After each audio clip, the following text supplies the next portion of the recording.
is a demon-choked kingdom shrouded in the plague mists, and it lies somewhere between the deepest blunderbeast pit in the ghoul-haunted woodland of Weir and the tallest of the Yargalic spires in the scintillating plateaus of Ulge.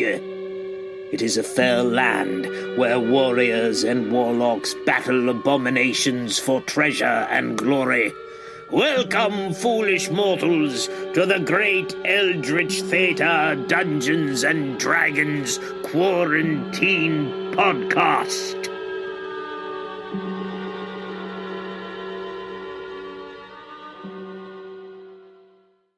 Heidi-ho, everyone, and welcome to the penultimate episode of the Eldritch Theatre Dungeons & Dragons Quarantine Podcast. I am Please, more. I would like a full fanfare. Thank you very much. Everyone's punchy already. Oh, no. I'll give you one of those. Dun, dun, dun. We've all had 3 drinks waiting for you. I'm not the only pirate tonight. Woohoo! So I am Michael Ripley, the DM for tonight's shenanigans, and joining me, as per usuals, is... So what I'm going to do, I'm going to give your name, and please tell us your character's name and a quick thing about you. Why don't we try that this time? So... Adriana Prosser, you are playing Ruanit Red Prothro, but you can just call her Red. Yeah, sometimes people call her Rue. And she is a barbarian pirate.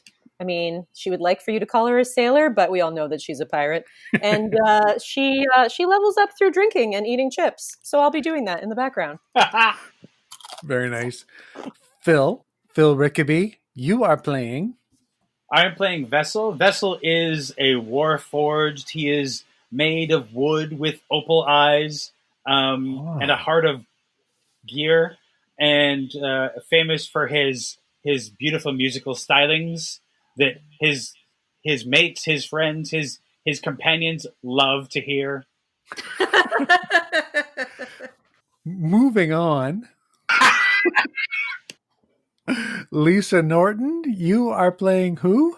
I'm playing Asil of Notron, who is a wee, tiny, 5-foot-tall Aasimar cleric from a land afar and a complicated family background. And that's so heartwarming to hear. Even angels have family problems. And Eric Woolfe, you are playing who? I am playing Amic Fenris Tesh, who is a very elderly halfling barbarian who has been fooled by his elder god warlock patron into believing that he is the reincarnation of a half-elven demigod from ages past. Wait a second. He's a barbarian? What? Sorry, did I say barbarian? No, he's a warlock. I don't know why I said he was a barbarian. I'm so confused why you would say barbarian. No, I love that he was a barbarian. I wish he was, but he's not. He's a halfling One of us. I want to retcon. You are absolutely a former barbarian. I don't know what I was thinking. All right, librarian. No, I didn't say barbarian. I said librarian. He is a halfling librarian. There you go. It's totally confused. He was a librarian. 100%. He worked. No.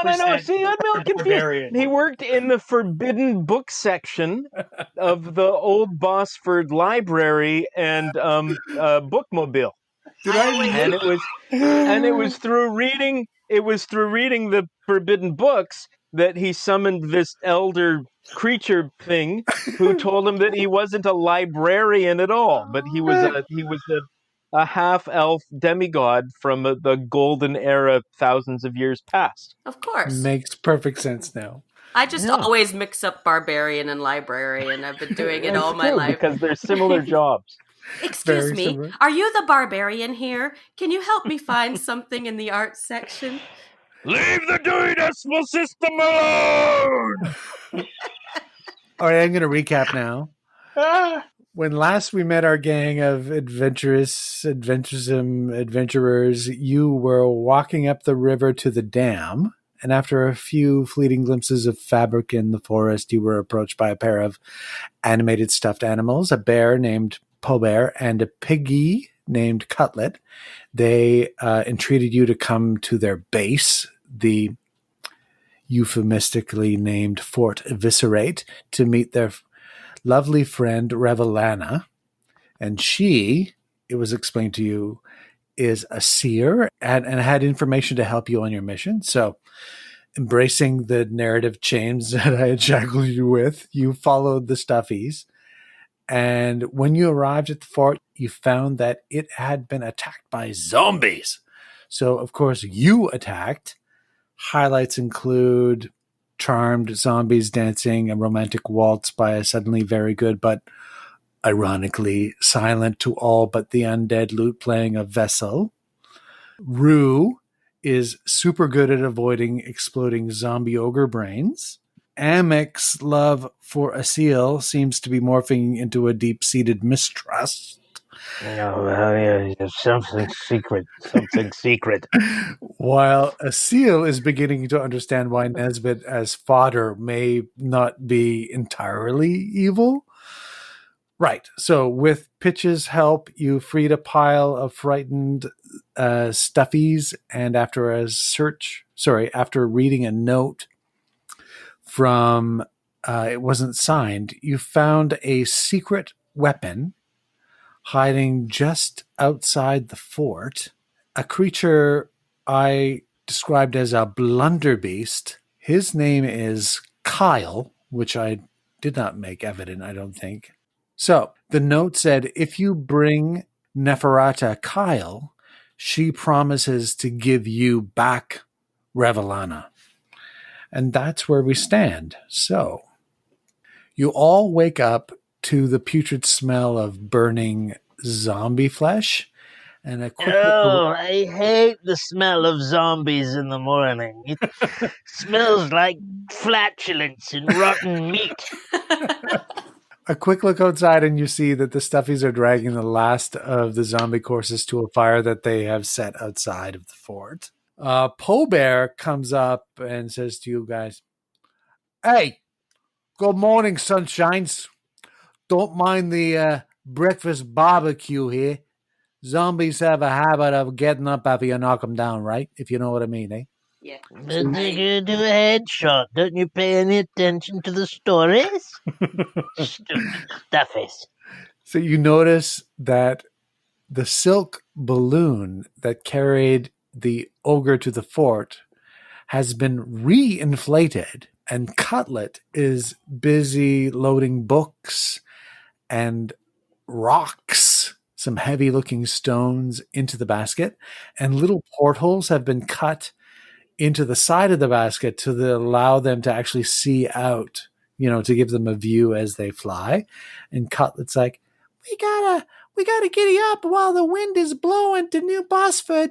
Revelana spoke of a man from her prophecies, a man who specializes in zombies who may be searching for a cure. So if we're nice, maybe he'll become an ally, right? He lives in the Silver Spire, that kind of rusting clock tower on what used to be the university in Old Bosford.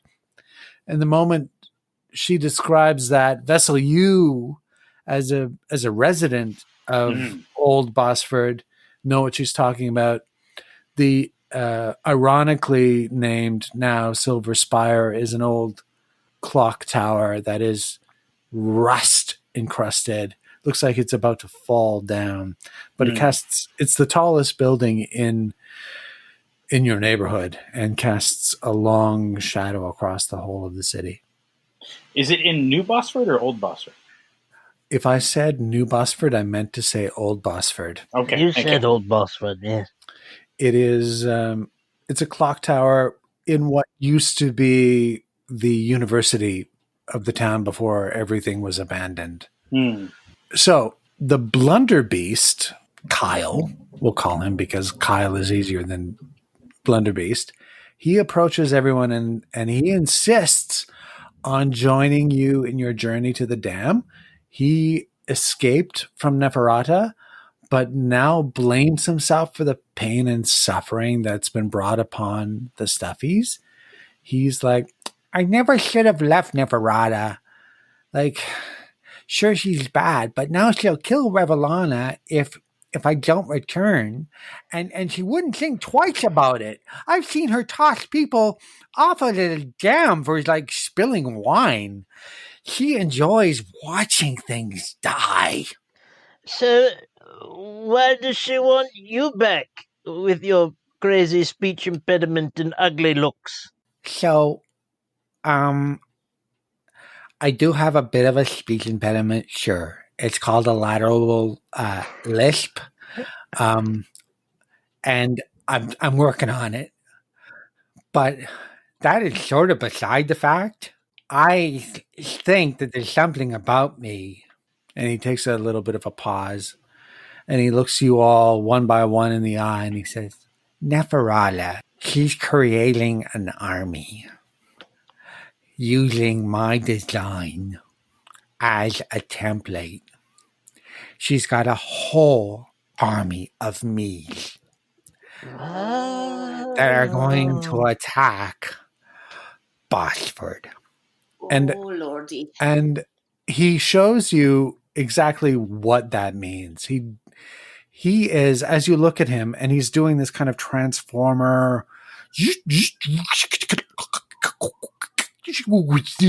transformation. And what I described as a trebuchet you see now is more, he looks like a living ballista. On his back is a very large looking, almost sort of harpoon launcher. And he points to, it's about 120 feet away from where you are, the old, the target mannequin that I described from before. And there's this incredibly loud thunk as this harpoon attached to a metal cord launches from his back and strikes the mannequin and slams it into the wall behind it. He shrugs his shoulder to the, backwards, and the harpoon dislodges from the wall, leaving a 4-foot hole. And the carcass, the mannequin, is dragged towards you as it kind of is cranked in by the winch connected to the cord. Wow. He explains his bolts are capable at striking from 5-10 times that distance, that they rend flesh, they destroy armor, and that they will drag enemies out of formations and obliterate multiple people with every strike. You're saying that Revelana has a whole army like you? Yeah, she does.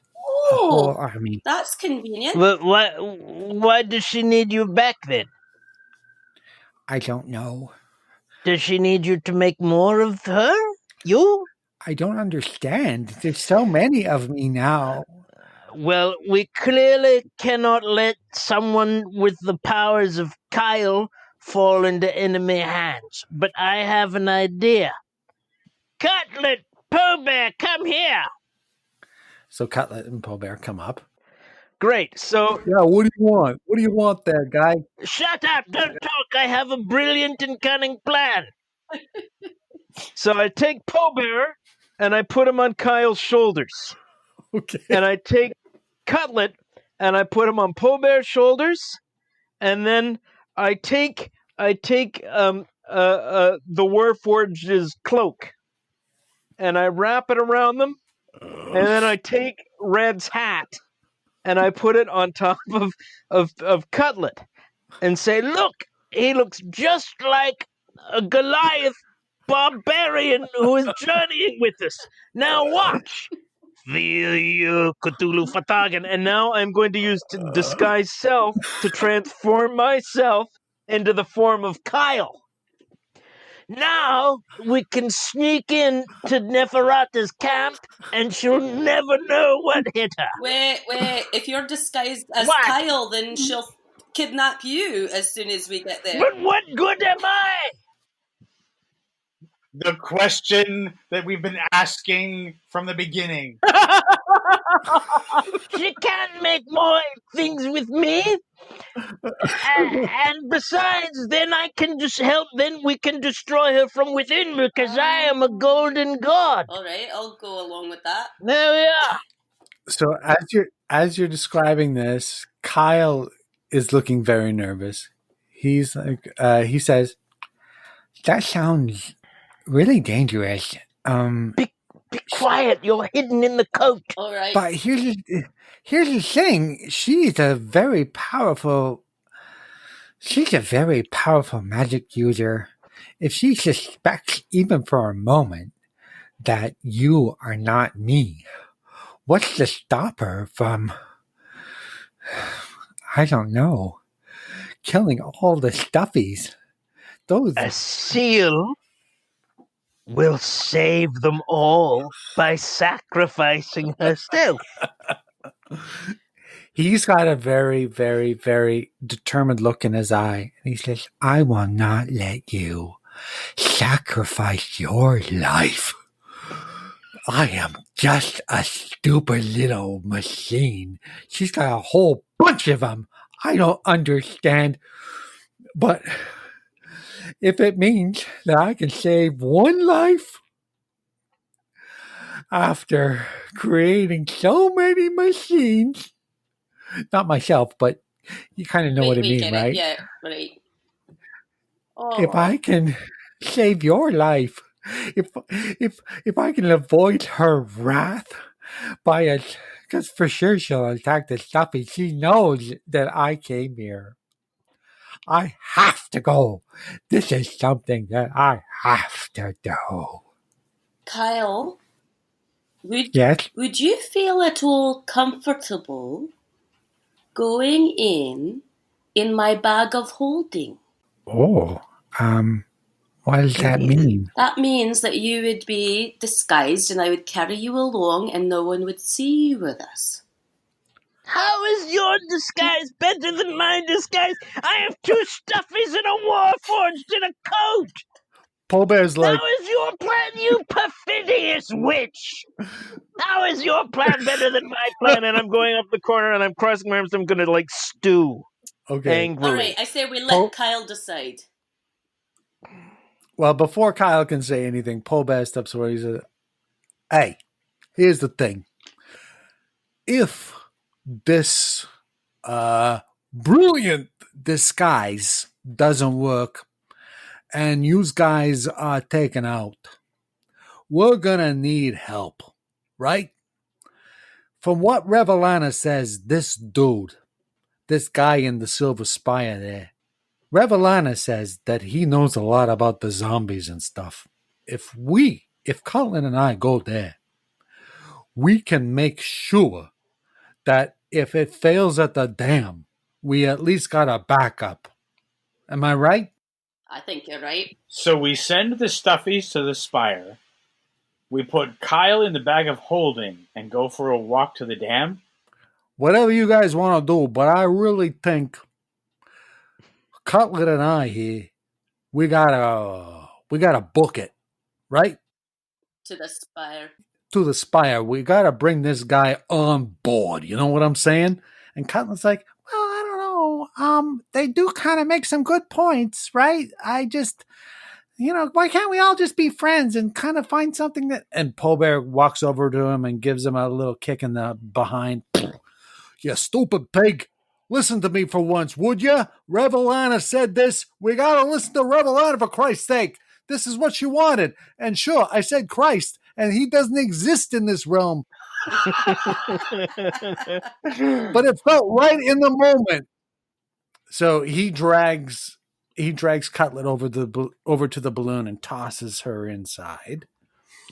And he says, "I don't care what you guys do. I barely know you. I know Revelana, and this is what she wanted us to do. So, you guys, go. Disguise yourself. Whatever. We're out of here."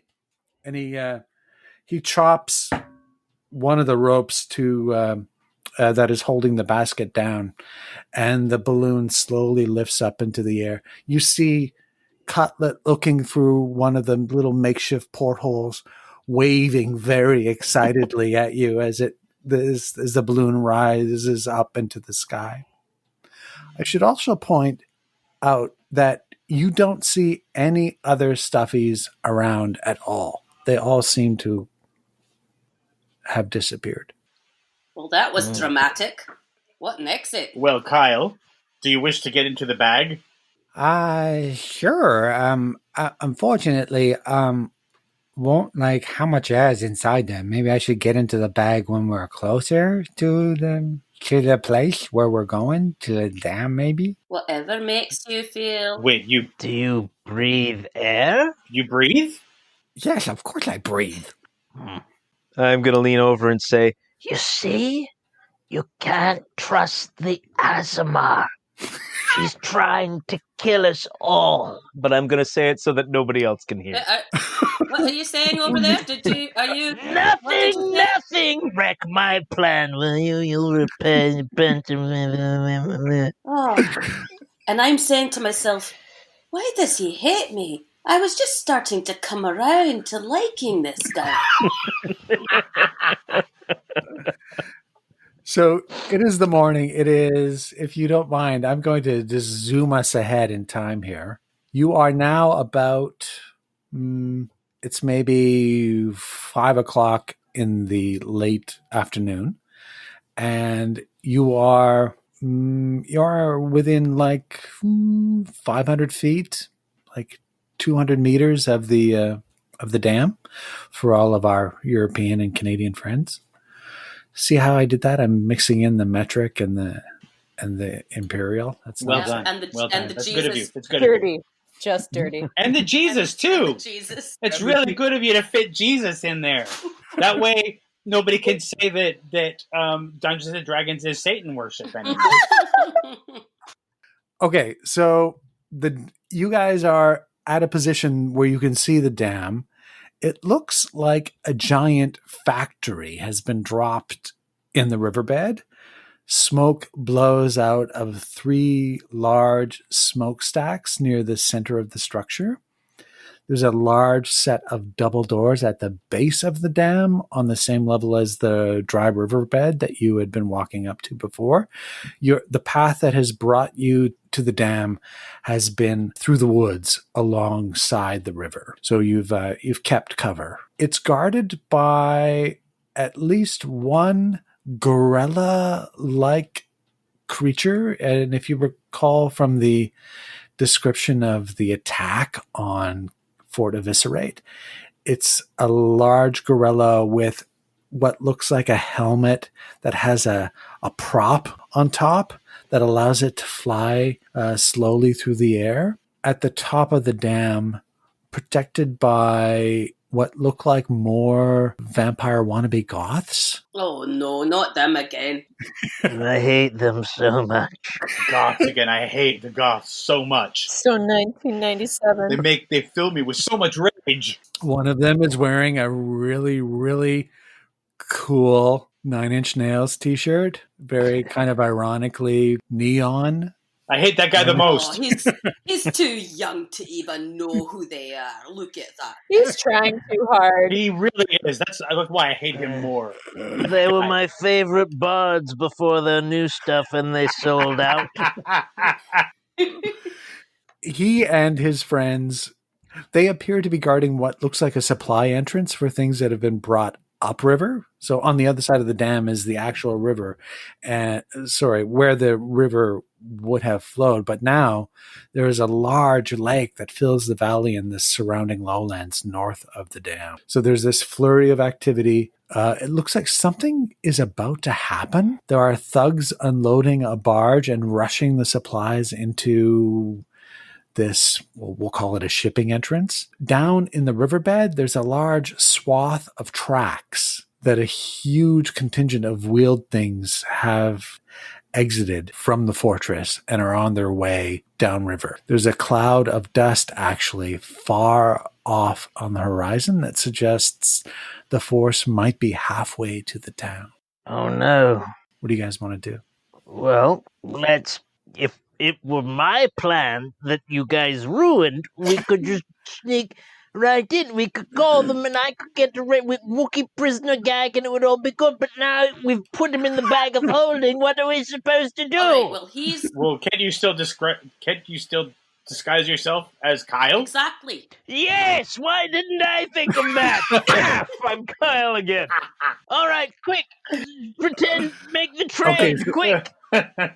We'll keep Kyle safe in the bag. So you want me to go in the bag? Is that it? I'll go in the bag now. Go in the bag, Kyle. Okay, guys. I'm going in.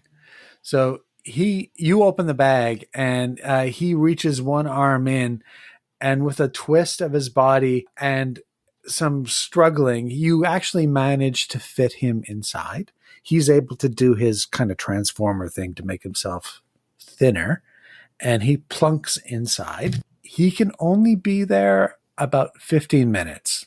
All right, I think that's long enough to get him across undetected. Okay. But we have to hurry. All right. I'm going to share now. I'm going to show you what you're looking at using the wonders of technology. Using the wonders of the internet. It's really nice. Okay. Ooh. Do you see that? Ooh. Yep.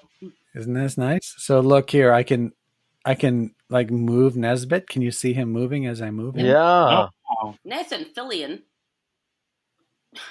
Goth cosplay Nathan Fillion. Yes. But where are we in relation to this thing now? So you are not on the dam. You're still in the woods at Next the to it. edge of the forest, approaching the dam. Right. What do you got? All right. Well, let's see if we can draw out the vampire lady.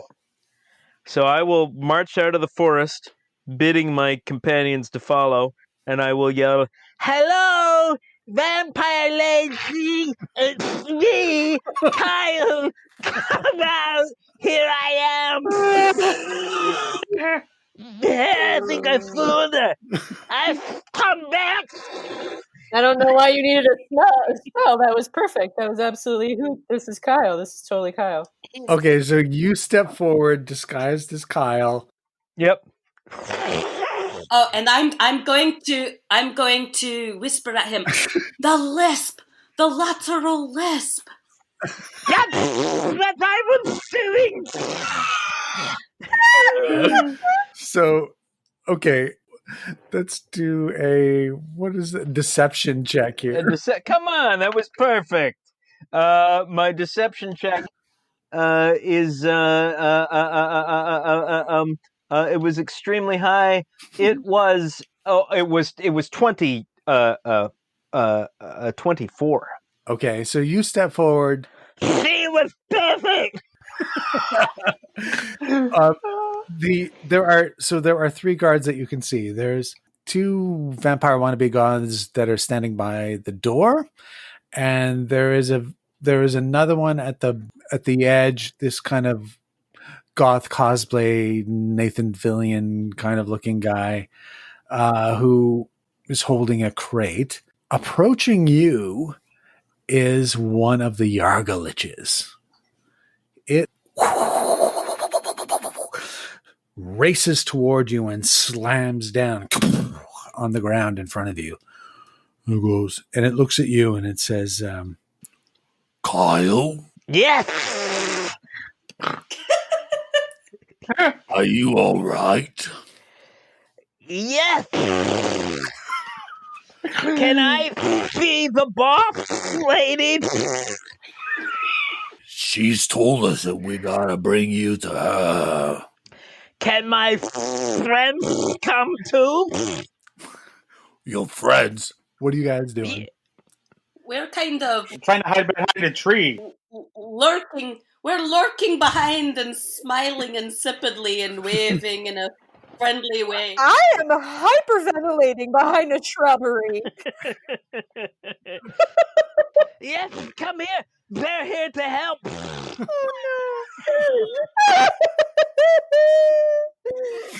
Oh no. All right, I want you to so I'm going to say you all approach. Is that yes? okay That's fair. Sure. That is You all fair. approach. I have to hold Rue up because she's shaking with laughter, but I may have peed my pants a bit. So, Asil, aye. the bag is rustling at your hip. The little bag is rustling. Right. Oh, like it's moving around? Yeah. Hit it. I hit it. This little hand or this finger reaches out through the top of the bag of holding and beckons you to come closer to the bag. So I hold the bag up to my ear. So from the bag, you hear a little voice kind of whispering, That is Sweet Cheeks. He always brought me extra linseed oil when my wood was kind of cracked. He's actually a pretty decent guy for a murderer.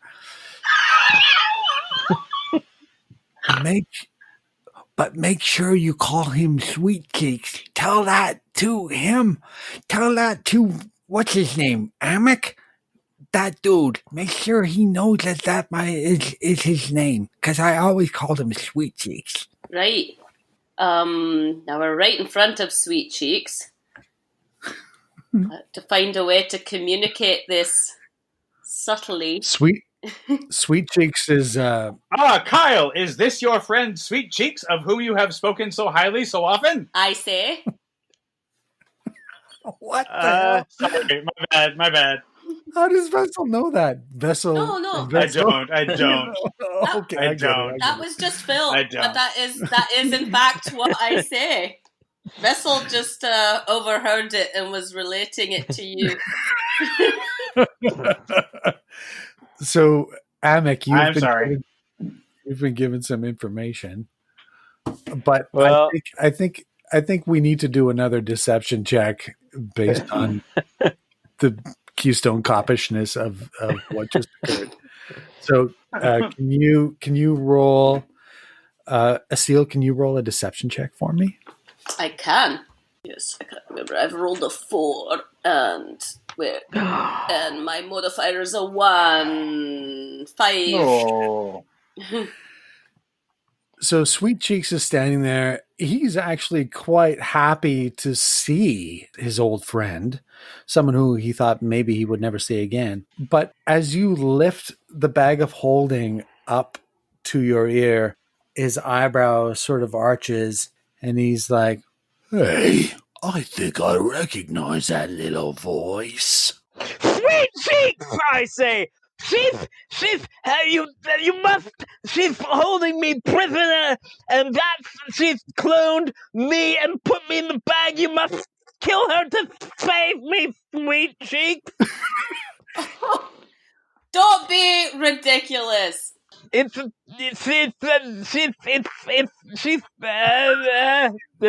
I fool him? He actually, like, let's solve this right now.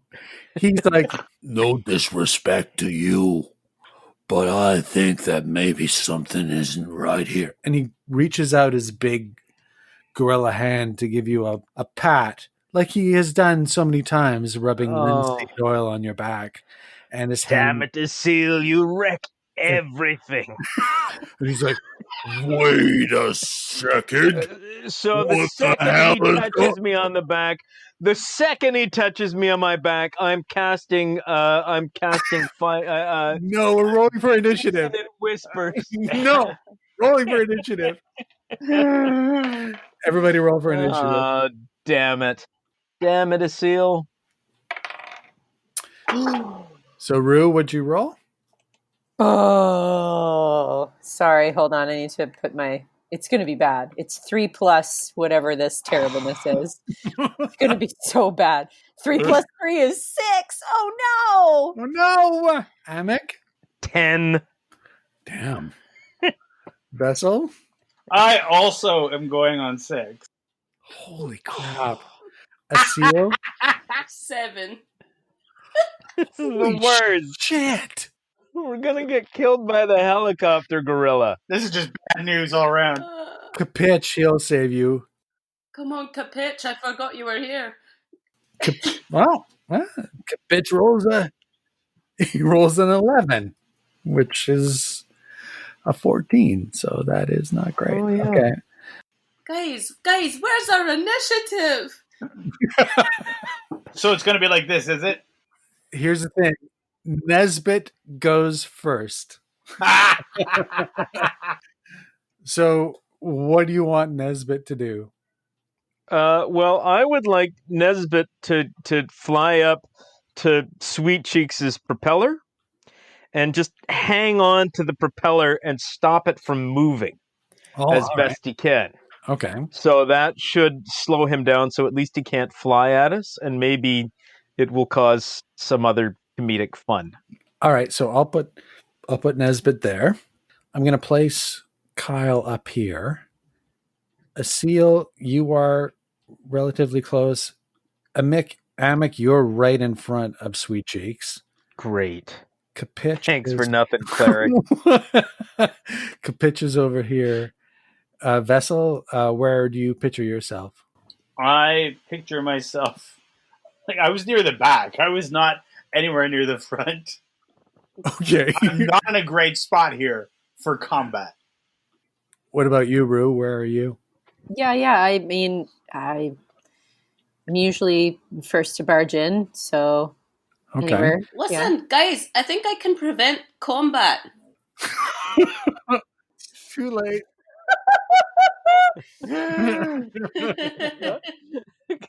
Oh, sweet summer child. You're doing such a great job of it so far. Can I just... I'm going to let Kyle out of the bag. Let the cat out of the bag. You can do that as an action once your turn comes. Great. So goth cosplay Nathan Fillion notices that things are going awry over here, and he makes a beeline through the door and runs down the stairs. That is his action. I don't like that action. There are two other thugs that you can see.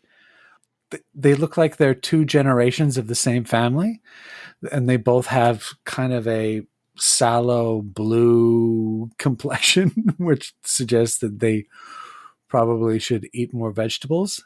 We'll call them Old Blue and Blue Junior. Old Blue steps out, and he's got a crossbow in his hand. And let's see here. He targets, I think his clear shot is at you, Amic. He's going to fire a shot at you with his crossbow. Asil, I blame you for all my pain. For the record, I've already tagged Nathan Fillion in our Instagram story. I really hope he likes it. We love you, Nathan. So Old Blue, he lifts up his heavy crossbow and he gets you in his sights, Amic.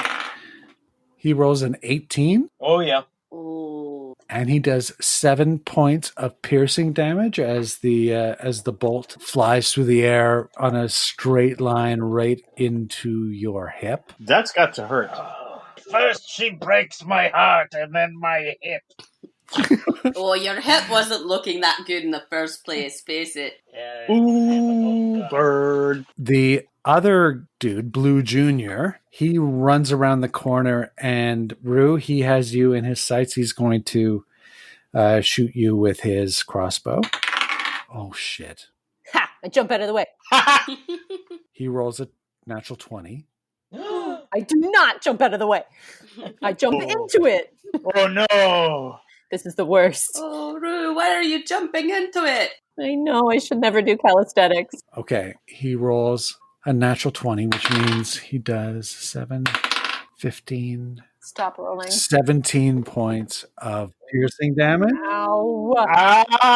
Ow. Wait, what kind of damage? Oh, I have Piercing damage, but you haven't had your chance yet. I haven't done anything. So he comes around the corner. You see him kind of do this little Aikido roll from behind the large hulking figure of the Yargalich. He gets you in his eye, and in one smooth motion, his hat kind of flying off the top of his head, revealing his very greasy stringy, balding head of hair. He blasts you with the crossbow bolt, and not having entered rage, it strikes you hard right in the stomach. Oh, if I wasn't raging before, I'm raging now. I hate this guy. All right, it's Kapitch's turn. Kapitch leaps into the air and tries to do his patented murder hornet move and rolls a 2, unfortunately. It's going to be that kind of night, is it? Yeah, it was not good. But he has, that's sad. And from inside... This is going to be a long night. Inside the bag of holding, you hear Kyle go, "If I was outside of the bag, it would be my turn in the initiative order. But yeah, hang in there. Amic, it's your turn now." Don't worry. I'll let you out in a second. I'm just thinking about it. Okay. If I had my way, I say as I prepare my spell, he'd be in a coat with 2 stuffed animals and we wouldn't be getting massacred. And then I cast Witch Bolt on Sweet Cheeks. Okay. And I critically fail with a 1. And I'm quietly seething, thinking it was his bad acting that got us in this fight in the first place. Fancies himself a bard. I'm a warlock. A critical fail. Oh, shit. So you step forward. The Yargalich is looming above you. He takes a little kind of lean back, and the setting sun maybe catches you in the eye, and your aim is off. It rockets over his shoulder and impotently crackles on the edge of the smokestack looming above. Awesome. He is going to attack you, unfortunately. He has 3 attacks. So 1, he's going to swipe at you with each arm, and then he's going to try to bite you. So, well, Nesbit is on his propeller, if that helps me at all. Well, I think as you described it, you were trying to stop him from flying, right? I guess so. So he rolls a critical fail on his first swing.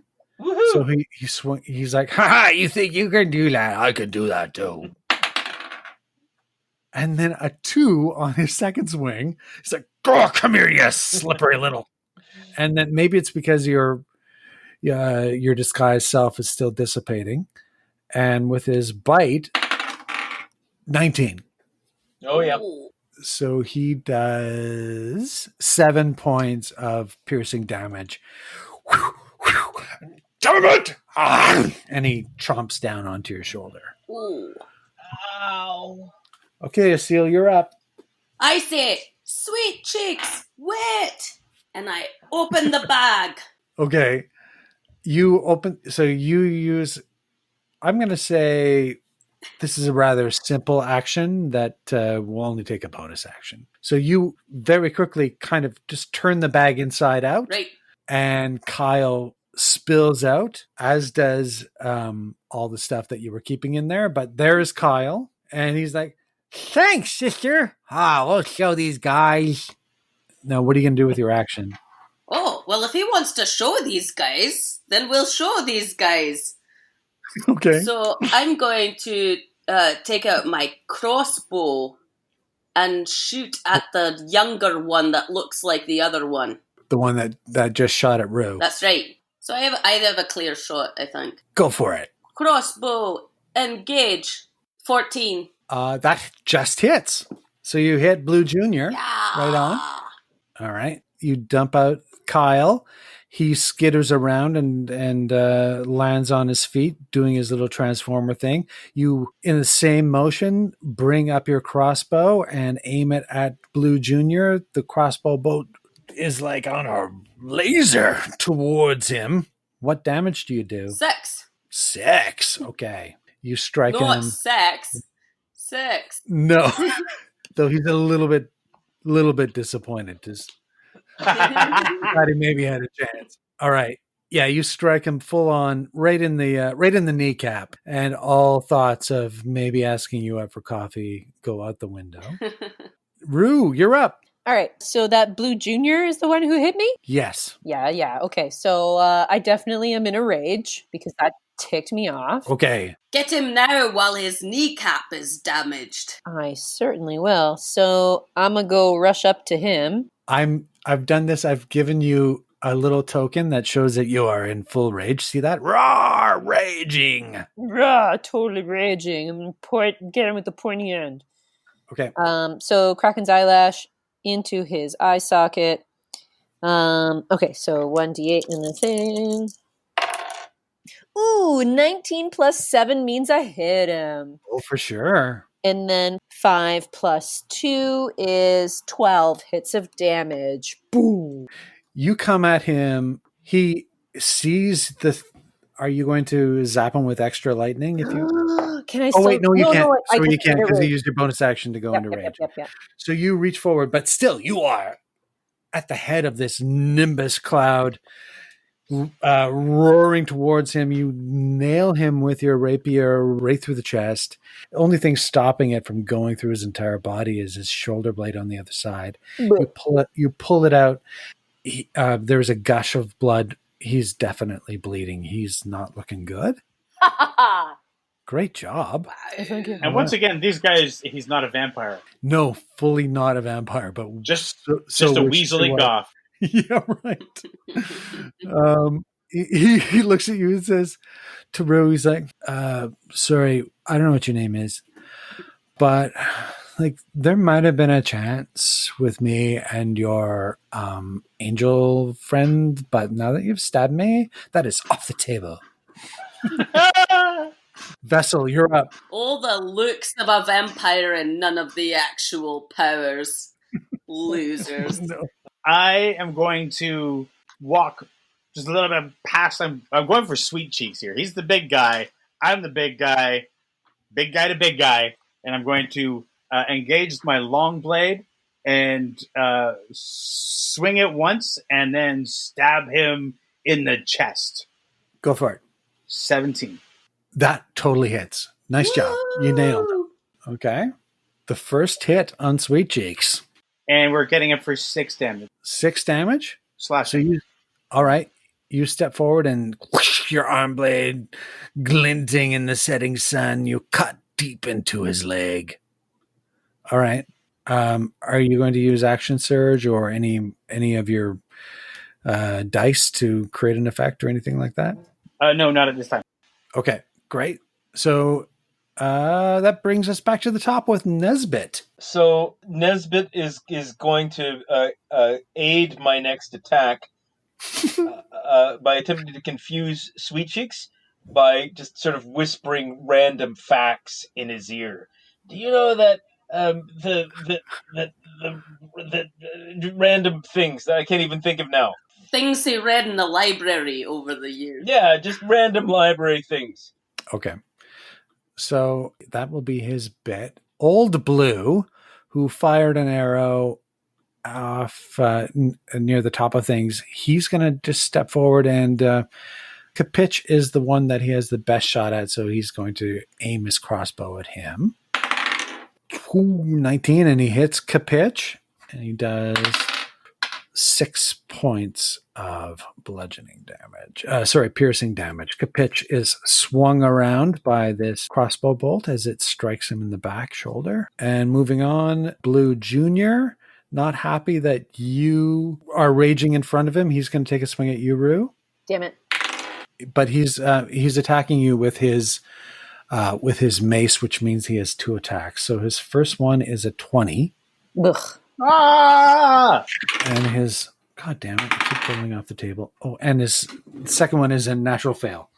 Yeah. So it was a dirty 20 on the first one, so don't worry. It could have been worse. And he does 8 points of bludgeoning damage as it comes down, which I think is 4 because of your rage. Kapitch is going to take another swing at Sweet Cheeks. Kapitch is clicking and Morse coding his way in his native tongue. It sounds like a battle cry, but it also could just be him breathing. You don't know. Flea talk. So here he goes. Easily hits the Yargalich And he does 5 points of slashing damage. Great. And he's going to add on. Okay, so this is new. As a devotee, as someone who is sworn to the Sanguine Lord, Pitch decides that this is a good time to employ his paladin-esque smite skills and is going to add a divine smite to the blow that he strikes against the Argalich. I love a good... join the game, bug.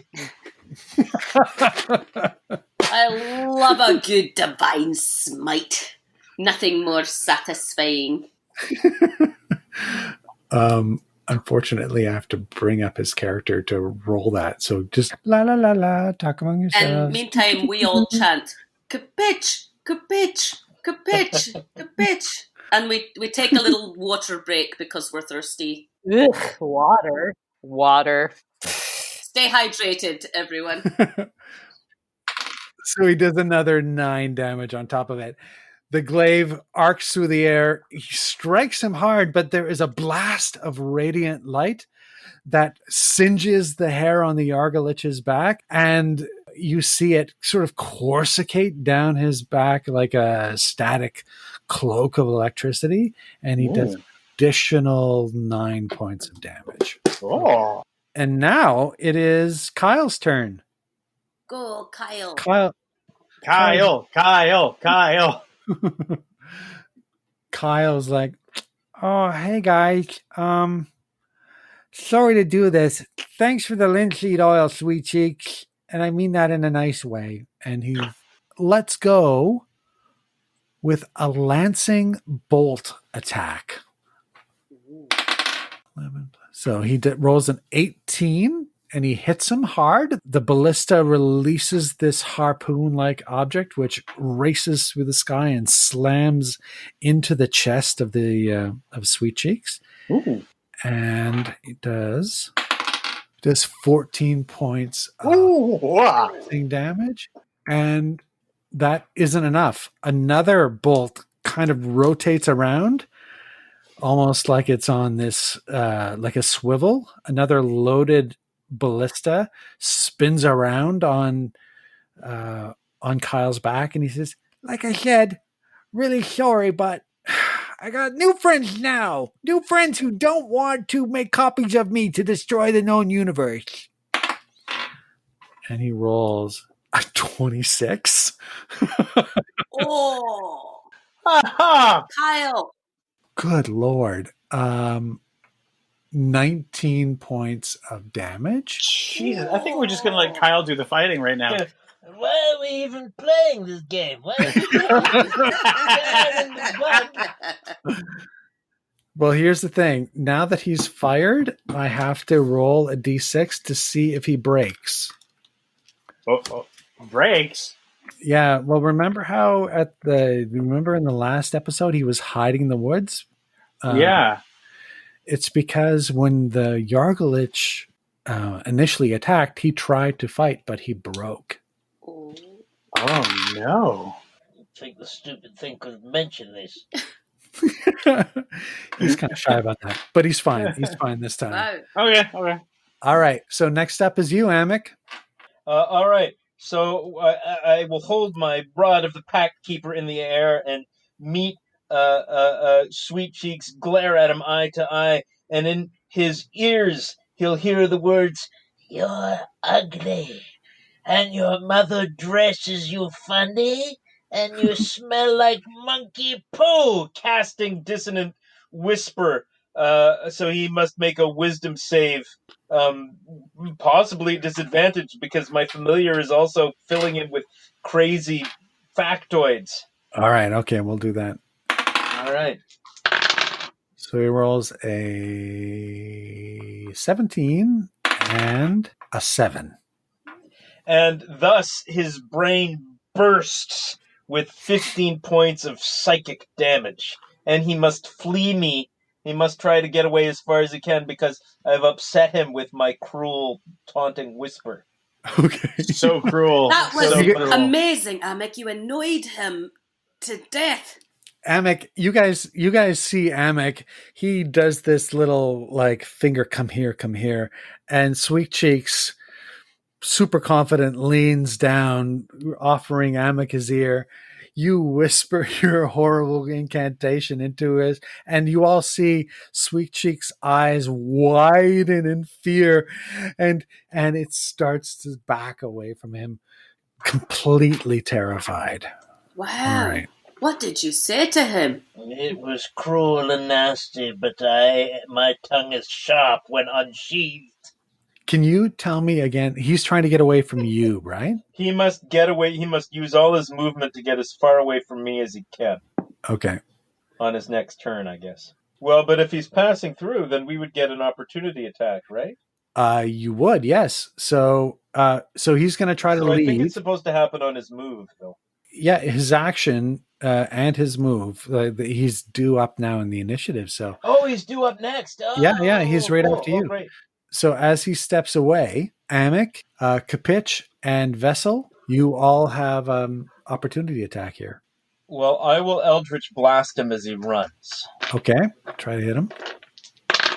22. Oh, yeah. And the damage is 10. Okay, so he's trying to back away. You see him move, the terror in his eyes. You give him reason to be afraid as the Eldritch Blast leaps out from your fingers and basically removes all of the fur from the front of his body. Vessel, what are you going to do? I am, once again, I'm going to try to take his leg off. Okay, go for it. With my arm blade. I rolled a 14. That hits. Which gives me, actually it's a 14 plus 6, so I have a 20. Okay. Dirty 20, so nice. I rolled that to hit. And for damage, we have 13. How do you want to kill him? Well done. His leg flies off as though it was not even attached, and somehow, through the strange laws of gravity, it hits him in the head, dousing him in his own blood as he dies. All right. Blue Jr. and Old Blue both cry out with more seriousness than the phrase "Sweet Cheeks" has ever been uttered in all of human history. Sweet Cheeks! No! All right. Asil, you're up. All right.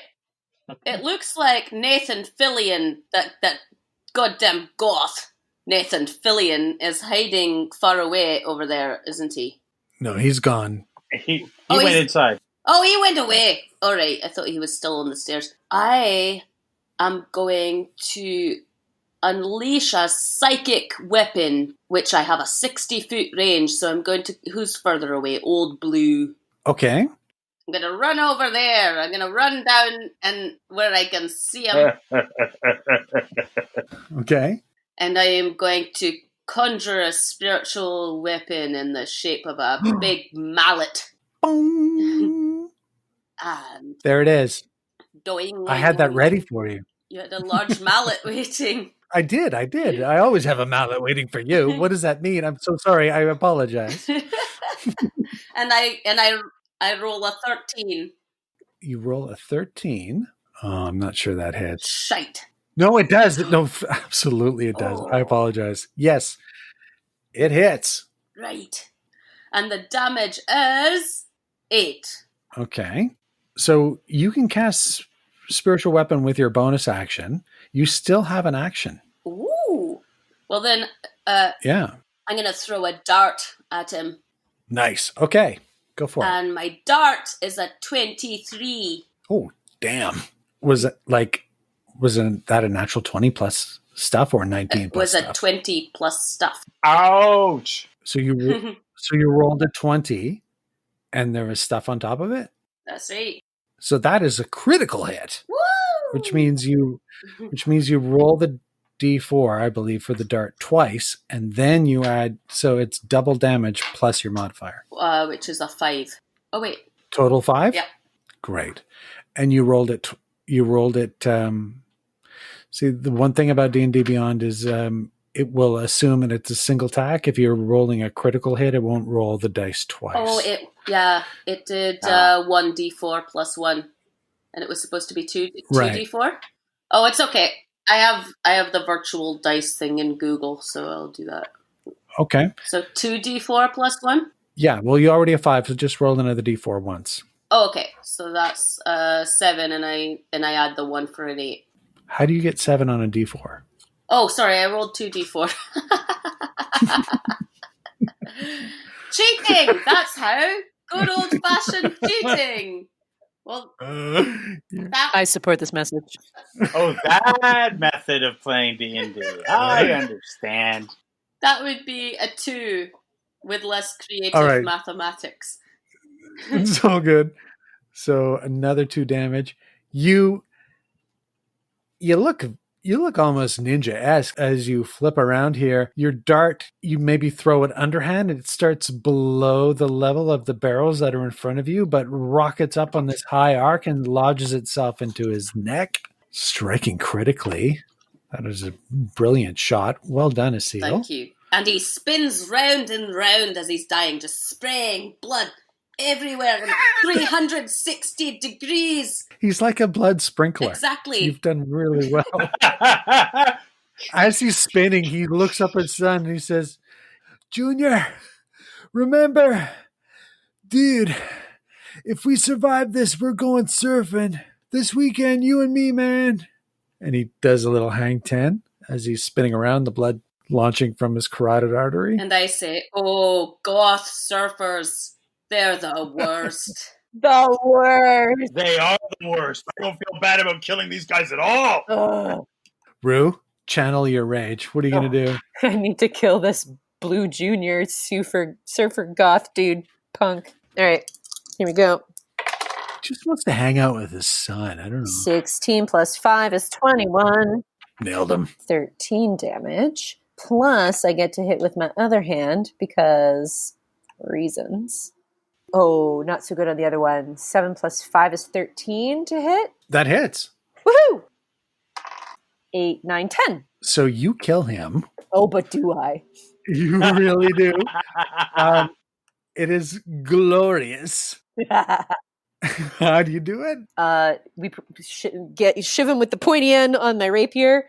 And then what is this weapon? I just have like this arsenal. What is Moradin's comfort? What is even that? That is the blade that you found that was identified by the fleas. Amazing. So this is its inaugural run. It's made in voyage, yeah. Oh yeah, just kind of kiss it before I just like hack and slash, and it's like, it's a good one. I'll have another. Kind of my best Thor Chris Hemsworth voice, and say, "Hang 10, that asshole." He's trying to return the hang 10 symbol to his dad over there as he's being pummeled by the spectral mace that's appeared above his head. Oh, can I cut off his hand? And you cut off his thumb and his little pinky as he's doing the wiggle waggle hang 10. And he looks at you with shock in his eyes and he says, Revelina, what the hell are you doing here? And he falls dead at your feet. What? What? Bum, bum, bum. Okay. What? Moving on. Wait a minute. I'm not ready to move on yet. Vessels Why up. did he call you? Oh, we're still in combat. I thought they were all dead for a moment. No, Vessel, your turn. So we just have old blue left? Yeah. All right. I mutter, I hate using this thing. And I draw my crossbow. Okay. And I drop to one knee. I don't know why, because it's cool. And I fire, aiming for old blue's head. Okay. Roll. And 8. You miss, unfortunately. That's why I hate this thing. You can use action surge if you want to try again. Ooh, I will use action surge to try again. All right. This is better. 15. Nice, you hit him. Hooray! One bolt rips past him. He kind of instinctually turns aside to let the bolt go by, but having seen his son die, he's reaching out towards him as the other crossbow bolt strikes him true. For 9 damage. 9 damage. Okay. All right. You slam into him. It actually makes him stagger back. He's got remorse in his eyes. He has not taken his gaze away from his fallen son. Oh, so sad, so touching. So that brings us to Nesbit. What's Nesbit going to do? I don't know. Nesbit, Knit me a sweater. We're going to send Nesbit after the remaining guy. Okay. To aid me in my next attack. All right. He's going to do that. Like he's going to stand in front of him and go, woohoo, you can't see, woo, just dance in front of his eyes. Like two siblings in the backseat of a station wagon in 1978. All right. Getting in his personal space. He's going to take a swing at Nesbit because it's his turn. He's swinging with his mace. So on his first swing, he rolls a 20. And on his second swing, he rolls a 22. So with 2 swings of the mace, he does 18 points of damage. Killing Nesbit, I think. I think so. I think Nesbit only has 10 hit points. Whoa. Nesbit, you are a phoenix. You shall rise again. Poor Nesbit. He comes in convinced that nothing's going to happen. You've sent him along and everything always works out. He never gets banished back to the, where is he from? From hell, right? He never gets he's from hell. Yeah. And the mace clocks him once, and as it kills him, and as he's disappearing, the second swing comes through the cloud that dissipates in his wake. You did stop him from firing at any of you guys. Kapitch rockets forward, and he tries to take a shot now. Rolls, oh Christ. He misses badly, which brings us to Kyle. Kyle actually runs forward, and he's like, you guys got this. I gotta say goodbye to Sweet Cheeks. He comes forward. He's sort of bailed on you guys in this moment. He feels guilty at the death of Sweet Cheeks. And that brings us to you, Amic. Well, I will scream, vengeance for Nesbit, and cast Toll of the Dead on guard guy. Okay. That's a wisdom save, right? It is a wisdom save. He must beat 15. He rolls a 19. Damn. Maybe he's girded by the death of his son. Maybe he's decided that if he's going to die with dignity and with honor. So his chest is out. He drops his crossbow and he pulls out his mace and basically gives a, come here, I'll show you what I've got. And that brings us now to Asil. Oh, good God. Your spectral hammer, your bludgeoning mace of angelness is looming above Old Blue's head. Kapitch has swooped in and taken a swing. Now it's your turn. Everyone else is dead. I still have my spectral hammer to use. Well, I'm going to hammer with it. Use it. Okay, roll. And my fucking D&D Beyond just closed. Old Blue is looking really determined. He's standing there, legs spread, shoulder width apart, mace slapping between his hands back and forth. He's got a, you want a piece of me sort of look in his eye. His son is dead. Sweet Cheeks, who he has many fond memories of looking out over the dam with, is also dead. Had memories. I feel terrible now, but I attack him with a spiritual weapon with the power of 23. Holy shit. Okay, how much damage? That would be 10. Okay. All right. So he's like, bring it on. I'll take you all on. You guys think you're so tough? You guys think you're punk? And out of the sky, your phantasmal mace cracks him on the skull, slams him into the ground, and he is dead. Well done. Malleted him right down into the ground. You malleted him. Hammered him down. Like some kind of strange tent peg. He's so pegged. Tap, tap, tap, tap. All right, guys. This is what you got. A few dead godsmen, father and son. They will now meet in heaven. That's a nice thing to do. Goths don't go to heaven. They're now hanging 10 in heaven. Oh, the goth. Surfer goths, the worst. So Kyle rolls up to you, Rue, and says, Rue, Yes. Can I talk to you for a second? Yeah? I couldn't help but hear Blue Jr. there. He said he called you Revelana. Yes, I was wondering about this very thing too. I say, introducing myself into the conversation. Okay. Subtle. Amic's got his radar on. I mean, I did hit him a lot, so he could have been very confused. He could have been. Kyle, why did he call Rue Revelana? Well, maybe it's because of your sword.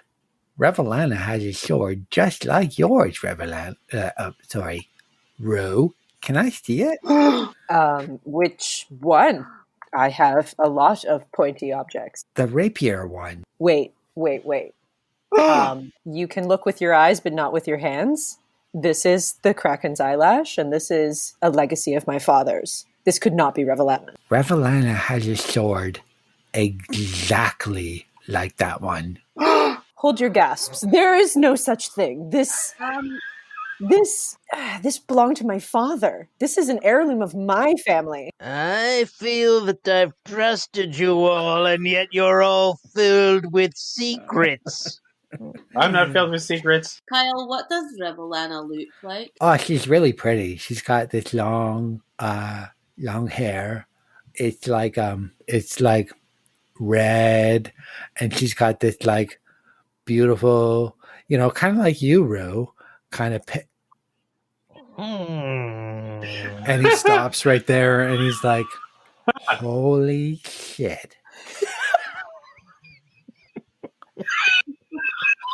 It's not just a sword. You're freaking Revelana-ish. I haven't been drinking enough for this. Are you trying to tell me that I have a secret identity that I'm not even aware of? I don't know nothing, but I think maybe you should meet Revelana and at the very least compare barbers. Because there's something happening here. Rue, is it possible that you have a sister you don't know about? I mean, I don't know. Well, maybe, but so it's possible. You can have a twin sister with the same color hair, but you can't inherit a sword. Yeah, idiot. Well, what if her father gave them both the same sword? And with that, we will end today's episode. Bum bum bum! We made it. Did it.